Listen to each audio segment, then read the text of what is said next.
دوست وہ ہے جو دوست کا ہاتھ اس کی پریشانی اور تنگی میں پکڑتا ہے۔ جو شخص کوئی چیز دے کر جتلاتا ہے اس کے احسان میں کچھ لطف نہیں ہوتا۔ اقوال عقل مندوں کے لیے ہیں، نادانوں کو ان سے کوئی فائدہ نہیں ہوتا۔ عقل مند اور بیوقوفوں میں کچھ نہ کچھ عیب ضرور ہوتا ہے۔ عقل مند اپنے عیب خود دیکھ لیتا ہے اور بیوقوفوں کا عیب دنیا دیکھتی ہے۔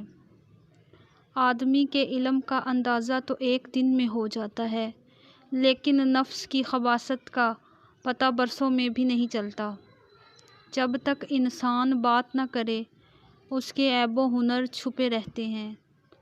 میں پوری زندگی دو بندوں کو تلاش کرنے پر بھی تلاش نہ کر سکا، ایک وہ جس نے اللہ کے نام پہ دیا ہو اور غریب ہو گیا ہو، دوسرا وہ جس نے ظلم کیا ہو اور اللہ کی پکڑ سے بچ گیا ہو۔ عقل مند اپنے آپ کو پست کر کے بلندی حاصل کرتا ہے اور نادان اپنے آپ کو بڑھا کر ذلت اٹھاتا ہے۔ حکمت مومن کی کھوئی ہوئی چیز ہے، حکمت خواہ منافق سے ملے لے لو۔ 5 چیزوں کی 5 جگہ پر حفاظت کرو، محفل میں زبان کی، بازار میں آنکھ کی، نماز میں دل کی، دسترخوان پر پیٹ کی، نگاہ میں حیا کی۔ عقل جیسی کوئی دولت نہیں اور جہالت جیسی کوئی غربت نہیں، ادب و آداب جیسی کوئی میراث نہیں اور مشورے جیسا کوئی مددگار نہیں۔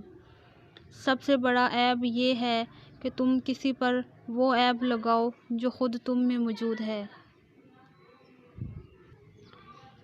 اچھے لوگوں کا تمہاری زندگی میں آنا تمہاری قسمت ہوتی ہے اور انہیں سنبھال کر رکھنا تمہارا ہنر۔ افضل عبادت پاک دامنی، حرام سے بچنا اور بری عادتوں پر قابو پانا ہے۔ بہترین سیرت یہ ہے کہ تم لوگوں کے ساتھ اس طریقے سے پیش آؤ جس طریقے سے تم لوگوں کا اپنے ساتھ پیش آنا پسند کرتے ہو۔